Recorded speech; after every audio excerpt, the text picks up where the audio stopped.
Welcome to this explainer. Today we're diving into something incredibly personal. I mean, it's a topic that just sits quietly in the background of so many lives. Uncovering family secrets and figuring out how to actually break the chain of intergenerational trauma. So, let's jump right in. Have you ever just felt, I don't know, a heavy, oppressive atmosphere in your own family? Or maybe you're walking around with this vague, completely unexplained sense of guilt. It's like this nagging feeling that you're somehow doing something wrong, even when you literally haven't done anything at all. It's super isolating, right? Walking around in the dark with this invisible weight just crushing your shoulders. You're constantly blaming yourself, and you might even find that you have a really deep-seated fear of getting truly close to people. But here is the absolute game changer we're looking at today. That invisible weight, it isn't a flaw in your character. It's not because you're broken. Instead, it's very often the fallout from a family secret. We're talking about information your family has been clutching onto, sometimes for generations. Okay, let's dive into this. When a family purposefully hides specific information, it totally shatters the psychological safety of the home. The people keeping that secret, they'll unconsciously block certain topics. They'll steer conversations away just to make absolutely sure the secret stays buried. And the crazy part is, even if nothing is ever said out loud, everybody else in the house can feel it. You can feel that unnatural silence or that sudden weird spike in tension when a certain topic gets brought up. It builds what we call an invisible wall. It's this massive, unspoken rule blaring, "Do not go there." Suddenly, all your communication becomes totally superficial, and the whole family is basically suffocating behind this barrier that distorts your closest relationships. So, what kind of secrets are we actually talking about here? Well, to be clear, we're not talking about hiding a surprise birthday party. We're talking about heavy, fundamental human issues, stuff related to a birth, the tragic death of a relative, or just deeply delicate matters. And these really severe secrets, they all share three specific things. First off, the keeper has this fierce, almost unbreakable determination to never tell the truth. Second, there's a silent but absolutely crushing pressure that forbids anyone from knowing or even asking about it. And third, the secret is rooted in unbearable pain. These three things lock the secret away inside this incredibly tough, protective shell. But here's the catch. The person holding the secret usually has this agonizing, contradictory desire to just confess and finally put the burden down. So the secret kind of leaks out through weird, contradictory behaviors, and that leaves the rest of the family just utterly exhausted by this endless tug of war between active hiding and accidental leaking. Now, the real tragedy of this whole dynamic, it lands right on the most vulnerable people in the room, the kids. Highly sensitive children are entirely dependent on their environment, and let me tell you, they are incredibly skilled at reading subtle changes in their parents' faces. When a kid senses a parent is desperately hiding something, they instinctively learn that playing dumb is their absolute best survival strategy. So instead of having a normal childhood where they're free to just be kids, ask questions, express their emotions, they get forced into the role of an accomplice. To protect their parent and keep the fragile peace of the household intact, the child just pretends not to notice a thing. They swallow their own natural emotions, basically sacrificing their own reality just to keep the family's illusion alive. Now, what's really interesting and honestly heartbreaking is the long-term psychological toll this takes.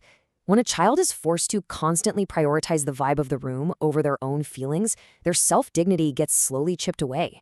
They grow up feeling like they're living a lie, which absolutely wrecks their self-esteem. They end up developing this lingering, quiet belief whispering, "I'm just not worthy of love as I am." And this forced childhood role, it translates directly into severe attachment issues when they become adults. They find themselves terrified of true intimacy, totally trapped by this compulsive idea that they always have to meet someone else's expectations just to be valid. Let's trace how this actually builds chronologically. Because this pain doesn't just stop with one person, it travels. It gets passed down the bloodline. We can basically break this down into 3 generations. The first generation, so think your grandparents, they went through severe, tangible hardships. We're talking war, deep poverty, or just profound loss. To simply survive that reality, they had to use a massive psychological defense mechanism. They completely split off their emotions from the facts. They literally couldn't afford to feel the grief or the anger, so they buried it. It's kind of like putting emotional debt on a credit card that later generations are eventually going to have to pay off. Those unprocessed emotions solidified into this heavy stone. Then enter the second generation, your parents. They grew up feeling that heavy stone looming in the background. They instinctively knew there were these unhealed wounds, so they adapted by just staying silent. They swallowed their questions to keep the peace. And finally, that heavy stone is handed right down to the third generation. That's you. And this brings us to the cruelest part of intergenerational trauma. By the time this trauma hits the third generation, the actual historical context, the original story of the war, the poverty, the specific loss, it's entirely gone. Poof. All that's left, all that you inherit is just the heavy stone itself. You inherit the dread, the anxiety, the oppressive atmosphere, but you have absolutely no idea why. And this is exactly why you might suffer from physical ailments or learning blockages or this weird inability to gauge distance in your relationships. You're carrying the accumulated emotional pain of your ancestors, but because you don't have the context, you mistakenly assume that the pain is a flaw within yourself. So the crucial point is, what do we do about it? How do we actually break the chain? Well, it starts with opening the door to the past, but we have to be super careful about how we do it. Step 1 is absolutely vital. You have to approach your parents as fellow victims, not as culprits. Remember, they were handed this secret by the first generation. They had to suppress their feelings too. If you run in there pointing fingers, yelling, "Why didn't you tell me?" they are just going to build their defensive walls even higher. Instead, step 2 is about changing the approach. Ask them, "Hey, how did you feel growing up in our family's unique atmosphere?" Connect with them on that shared experience of tension. And step 3 is all about observation.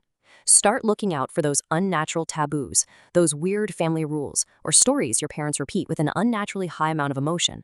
Those are the signposts pointing straight to the hidden truth. Now, to really help with this observation process, professionals use a brilliant tool called a genogram. Don't think of it like your standard boring family tree. It's way more like a detective's string board. It's a visual map designed specifically to hunt down the invisible blanks in your family history. So you map out your relatives, but you pay super close attention to the gaps. Is there an uncle who is entirely alienated and nobody ever talks about him? Is there a sibling who died young but is literally never mentioned? What about a former spouse who is just completely erased from the family narrative? By actually drawing this out, you make those unspoken disconnects visible. You can practically see the flow of emotional energy and realize the completely unnatural shapes your family had to contort into just to keep that secret hidden. As you're going through this whole process of mapping and questioning, I really want you to hold on to this profound thought. The French psychiatrist Serge Tisserand hit the nail on the head when he said, "Children only care this deeply if they falsely feel responsible." And this brilliantly illustrates what's going on inside you. If you are agonizing over these secrets, trying desperately to heal the divide, it's highly likely because the silence tricked you into feeling like it was your job to fix it all. The silence acts as the subtle form of violence that makes kids think, well, I must be the cause, so I must be the savior. Truly understanding this quote is the key to recognizing your completely misplaced sense of duty. Which brings us to our final and definitely most important takeaway. The heaviness you feel, that anxiety, the guilt, it is absolutely not your fault. Let me say that again. It's not your fault. You are carrying a burden that was created decades ago by people just trying to survive circumstances you never even had to live through. The secret survived by making you feel responsible, but you aren't. You don't have to carry the baggage of the first generation anymore. And realizing this, it doesn't mean you're abandoning your family. It just means you are finally stepping out of that role of the silent accomplice. So the question I'm leaving you with today is this. Knowing what you know now about the invisible wall, the heavy stone, and the generations that came before you, are you ready to finally put down the baggage and reclaim your own life? Thank you so much for joining me on this explainer, and we'll see you next time.